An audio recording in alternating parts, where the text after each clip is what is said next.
Albert bill, ये Lord Ripon के द्वारा लाया गया था और ये 1883 में आया था।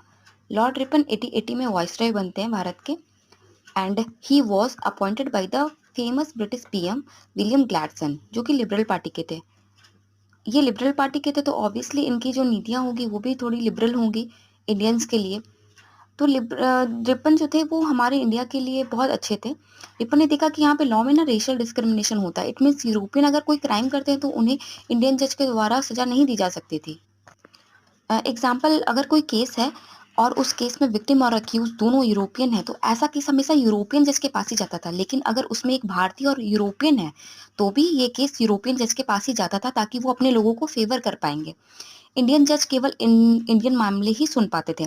लेकिन इस बिल में ये बोला गया कि इंडियन जज भी यूरोपियन के मुकदमे सुन सकते हैं, क्योंकि इसमें ना भारतीयों को अधिकार मिल रहा था। तो इस वजह से इस बिल का काफी अपोज किया गया ब्रिटिशर्स के द्वारा।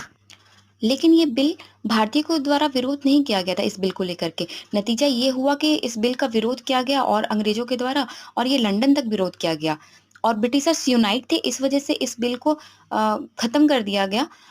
लेकिन इस चीज से इंडियंस को काफी सीख मिली कि कैसे ब्रिटिशर्स यूनाइट थे, तभी दे अपोज दिस बिल।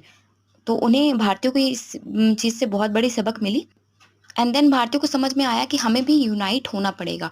और ये बहुत बड़ा रीजन बनता है कि कांग्रेस का फिर उस समय गठन होता है, जो कि 1885 में होता है।